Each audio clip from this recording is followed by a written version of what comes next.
After all these years, Clone Wars is back, and looking amazing as ever. We start the Season 7 premiere with a massive battle taking place on the planet Anaxus. The narrating voice is there as always, giving us a quick recap, and we are in a meeting between Anakin, Windu, Commander Cody, and Captain Rex. I'm going to start off by saying, wow, the animation is just wow. During this meeting alone, I noticed Windu's cloak moves and flows every time he waves his hand around. It moves with the wind and with the action. It's amazing to watch happen. That's something I missed from this show, is the animation is just beautiful. Anakin's face is full of emotion. You can see his face muscles move and his eyes grow wider and slanted. And not only that, but Anakin here got a whole new look getting ready for the Revenge of the Sith. There was also this moment during the meeting where Rex says that the enemy is predicting their attacks and strategies, and Anakin asks him, was there anything else? And I swear Anakin and Rex are trying to find Ahsoka or something, because he looks upset that Rex had nothing to report. Then, after this little meeting, we cut over to Rex, and he's alone in his bunk, and he's looking at a photo. And the photo is of him, Fives, Echo, and I think Heavy also. But Clone Wars is not for kids. No matter what anyone says, it's just not. This episode already, within like the first 5 minutes, already somehow touches on Rex having PTSD and survivor's guilt, because he's the only survivor of that whole photo. Now, Cody comes in, and he doesn't seem as distraught as Rex is, which I think is weird, but it shows how Rex is special even among the special clones. He feels emotions more than Cody does. The characters in this show all have personality, which is something I loved, and I think everyone loved about the show. Even all the clones, who literally look exactly the same, all have a distinct personality somehow. We're meant to be expendable. Not to me. Now, we end up getting introduced to Clone Force 99, or the Bad Batch. Now, Clone Force 99 is a very fitting name for the squadron. If you haven't seen Clone Trooper 99's episode, you 100% should watch it. It's on so many lists I've seen of one of the most emotional episodes out there.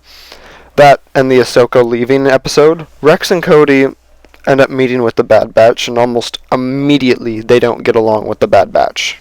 Like, they don't like regular clones. These guys are in question of whether or not they're even clones, because they all look so different. They end up leaving with Bad Batch, and Rex and Cody and Bad Batch all leave, and they decide that they need to sneak into the enemy base to find out how it is that they're predicting all their attacks and strategies. So, they're discussing the picture earlier on, and they're like, Rex is questioning about Echo, because we've seen Echo die in an earlier season, and this is the second I'm already thinking, wait, did Echo change sides somehow? Because that's what I'm thinking, because how else could they know his strategies and everything that's happening?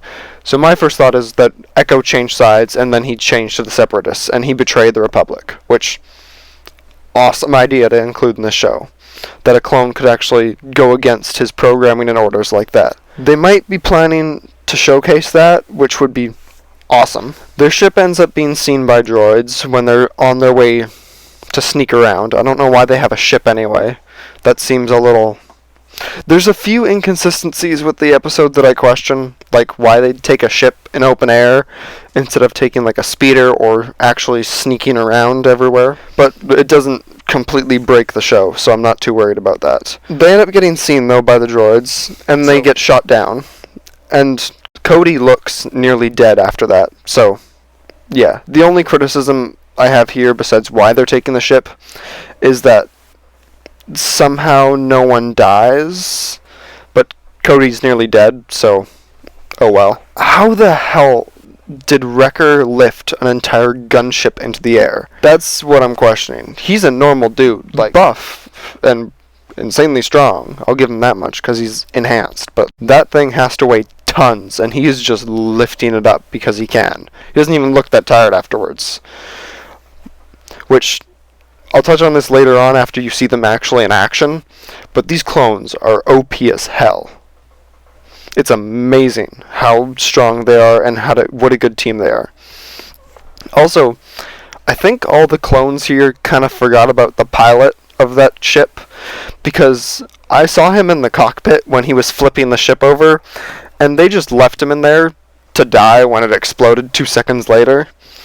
It's a small issue, but I'm willing to think that they just let him die because they didn't have time, or on the off chance he was already dead.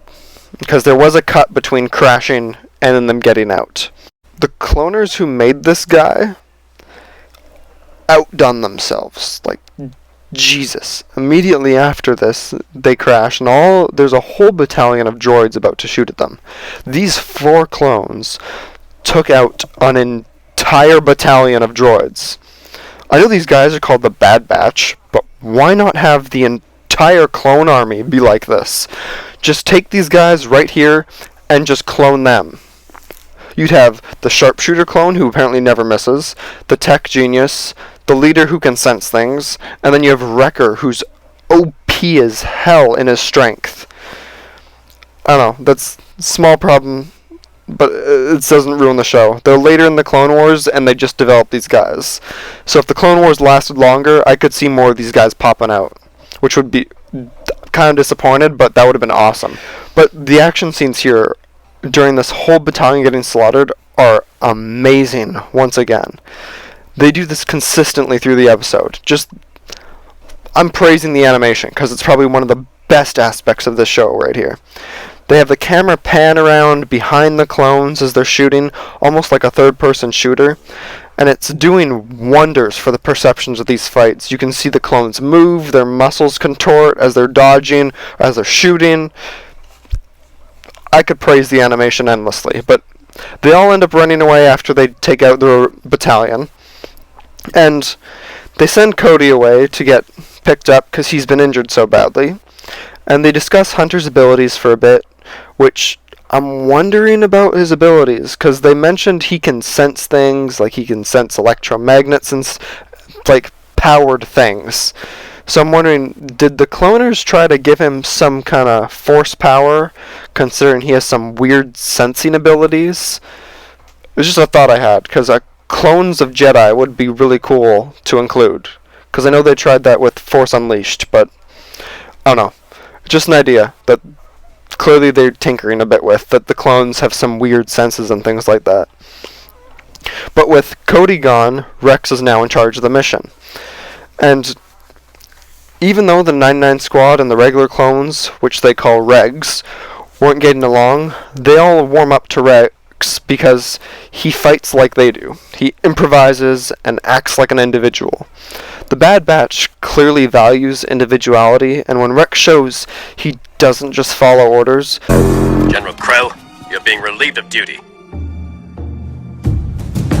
but thinks and plans similarly to how they do, they get along a lot better. And which leads into another amazing scene, which is the hallway scene. I don't know why, but hallway fights always end up being amazing. Somehow. Basically what happens is they have them entering the base from the front door, and they have the camera work right behind them, so you see them turn the halls, you see them move, you see basically the camera as a third person in a third person shooter game again. But it works beautifully as you see them shoot down all the droids like you would in a video game. But this is done great. It's beautiful, the smooth animation. Again, I'm going to praise this up to the sky continuously. The clones trap all the droids in the base, and then they kill them all off. But they end up setting a trap for the droids that end up coming later.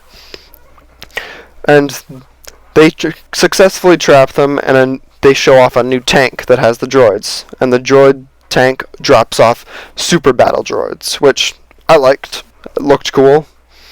And Tech ends up hacking the computer, so Rex can find out where they're getting all the information. And this is when Rex and the audience all get confirmation Echo is alive. I am hyped for that, because what they'll do with this and that story arc is open to so many possibilities with Echo being alive. It shows clones could betray the Republic, maybe Rex will quit the war after this season, seeing how the marketing has been hinting at Order 66 eventually happening near the end, or at least that's what everyone's thinking. And there's also the possibility he was captured. You could show some genuine, like, PTSD level harshness on Rex and Echo.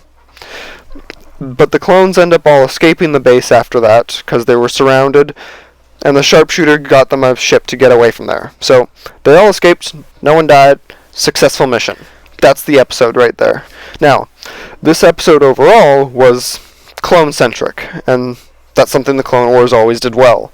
They took people who looked identical to one another, gave them each individual personalities, and it's still working beautiful. I'm not fully sure what it is about this episode, but every time Anakin Skywalker was on screen, he had some Darth Vader feel to him. He stands there with his arms crossed, silent throughout the meeting, except when he asks one question, and his demeanor is definitely more Vader during this episode. For the seconds they show him in his ship at the beginning, he looks angry and frustrated, which, yes, it's war, but it's a far cry from the beginning of the show, when he was a lot more carefree, more talkative, more joking, when he first got Ahsoka as his Padawan, basically. Either way, I loved the new episode, and you can definitely see Anakin's turn from the beginning of the series to the end. He has moved from innocent Jedi from episode 2 to episode 3 Anakin on the verge of turning to Darth Vader. It's character progression at its finest that Star Wars has been missing with the movies. Either way, I love the new episode. And so far, the season isn't letting me down. Obviously, there's 11 more episodes, I think, to go. But this feels like real Star Wars that we've been missing out on. And I'm glad the show hasn't lost that over the years, and it still feels like the same show. But, hey, after all these years, the developers have outdone themselves when bringing their A game. We only get one episode a week, which sucks. But I will be continuing my own little review of every episode. There wasn't a lot to review for this one, because it's mainly awesome action scenes and a few bits on the characters. It's not that long of a show. It's only like 20 minutes, but hopefully as more happens, I'll have more to talk about with more plot and character-driven stories, because that's where this show really hits its peak. I'll continue this. Hopefully in the next 5 or so days, the next episode will be out for this. So as always, like, subscribe, and I'll see you guys next time.